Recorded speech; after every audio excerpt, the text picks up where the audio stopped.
Looks like we got ourselves in quite the chilly situation. Hey everyone, what's up? Let's unleash the ultimate. But yeah, hey guys, hope you are doing good. Open World Games here, and we've got some interesting stuff to talk about today, including some secrets that you have missed that are acting like possible precursors of things to come in Anthem. So, some cool stuff right there. Then we're going to be talking about further loot adjustments. Bioware mentioned stuff about that, adding new menus, and so on and so forth. And then the major potential of Anthem, basically in the long run. You can't really judge the game right now, but some interesting articles have popped up about that one. And a lot of people agree that this game may really have a future here. So, check this out first of all. This was posted by Anthem Universe, and it says, "What is happening?" And let's play the video here.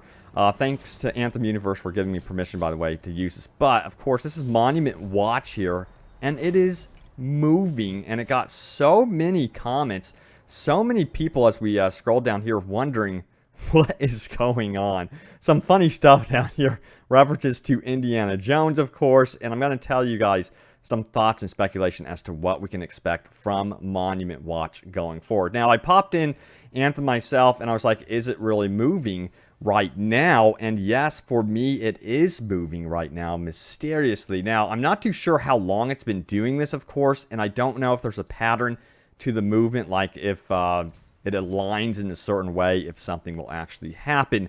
Now, a lot of you guys are wondering, well, is this related to the Shaper surges, which, of course, are going to be coming up here in the near future, according to that 90-day roadmap. So that is definitely a potential possibility, of course, but it's definitely interesting because this big Monument Watch, this big tower, has an interesting backstory. You know, let's take a look at that really fast to understand what this thing really is. So it goes on to say this: the Monument, one of the largest active Shaper relics in Northern Bastion.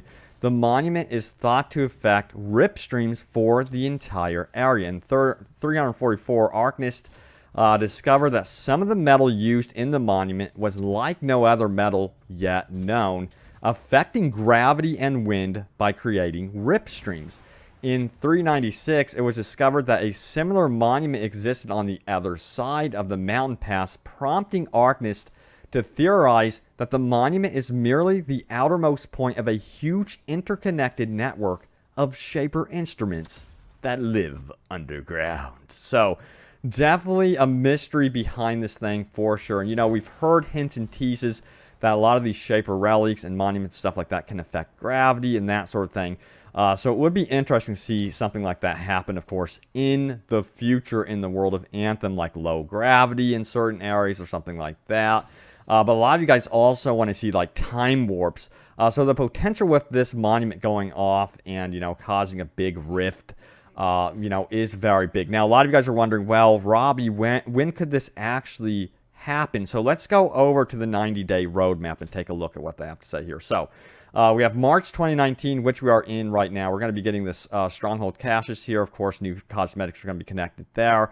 New rewards, don't know what that is. Legendary missions, and then some free play events here. These two are unknown, so of course we could be getting something related to the Shaper events, but we will be getting an encore of There Be Giants and Outlaw Outrage. But it's April 2019 that holds a really interesting one right here. It's Shaper Surge, and that could be related to some of these relic items and, you know, monuments and that sort of thing. And I'm curious about this mastery system. And then, of course, we're going to be getting the new Stronghold as well in April. But yeah, my opinion, though, since this is such a massive monument, I personally think, this is just my speculation, that it would more involve what we would be expecting here in May. And I think that's going to be involving the cataclysms.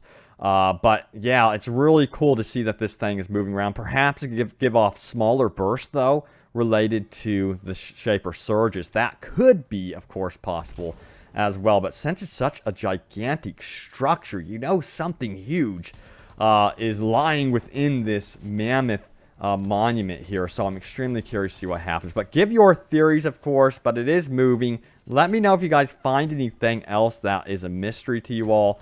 because it's definitely a mystery. And remember, you could submit your gameplay to me. I'll include the link in the description below where you can submit your Anthem gameplay, character builds, and that sort of thing to me once again. But if you find anything super secret like this, definitely submit your gameplay to me, and I will source you and credit you. Again, special thank you to Anthem Universe for bringing this to my attention.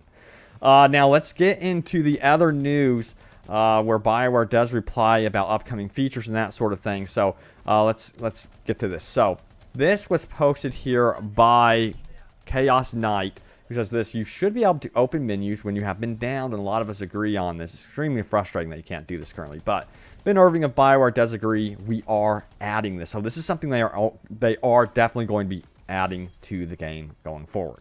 Now also, this was posted here by WRX Curve, who says this: when in Fort Tarsus, make this button available even when not in a party, please. And he wants to be able to just start an expedition, go to the expedition street instantly without being in that party and squad.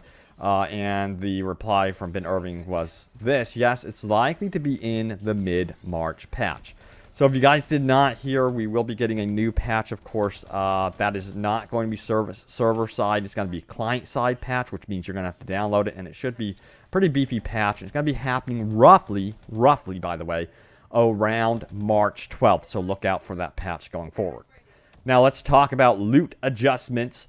So you guys know that they did do their loot update. It was basically half the update. It wasn't everything that we needed, of course. So they adjusted the inscriptions. We are getting better inscriptions on our rolls and stuff like that. So this was the comment by YG6117, who says this: so what about the greens and whites? It's March 2nd. So he's wondering, you know, everyone's still hitting, of course, anyone that has, hit level 30 max level are still receiving greens and whites, even on higher difficulties, and that should not be happening, and we are expecting a new loot update regarding that in the future. Now, this is what Ben Irving says: that part didn't work out. We can't make the edit as easily as we thought.